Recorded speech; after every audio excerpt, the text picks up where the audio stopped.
ජපානයේ ඉන්න කම්මැලි මම අද හදන්න යන්නේ හාල් මැස්සුයි වම්බටුයි දාපු හාල් මැස්සුයි වම්බටු මල්වා.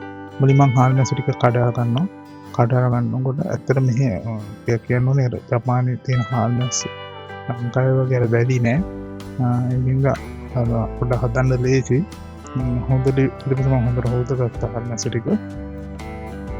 ඊට පස්සේ මෙහි ඇත්තටම වම්බටු ගත්තා. වම්බටු පීස් කරපුවා තියෙන එක ලාභයි.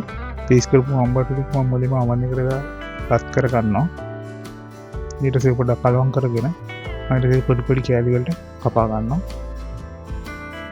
ඇත්තට මෙහි ෆ්‍රෙෂ් වම්බටු එකක් ගන්න තියෙනවා. ඒ වුණාට පීස් කරපු වම්බටු එක ඔයගලන්ට ලාභයට ගන්න පුළුවන් සුපර් මාකට් එකකින්.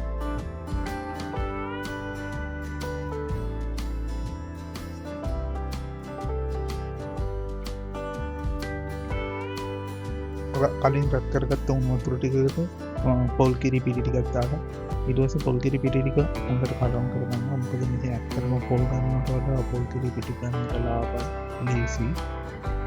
මම කලින් හොදගත්ත පල්මැස්සු ටික බෙද ගන්නවා මුලින්ම. ඊට පස්සේ මම අර කපාගත්ත වම්බටු ටික කහ මිරිස් කුඩු බෙදපු 3-5 ඒ වගේම ගරම් මසාලා දාලා හොඳට කලවම් කරගන්නවා. ඊට පස්සේ මම කලින් බෙදගත් හාල් මැස්සු ටිකට මේ වම්බටු ටික දාලා ඒ ටික චුට්ටක් බෙදෙන්න ඇරලා ඊට පස්සේ පොල් කිරි ටික දාලා හදන්න. ඒකට තවල බලන්න හරිම රහයි.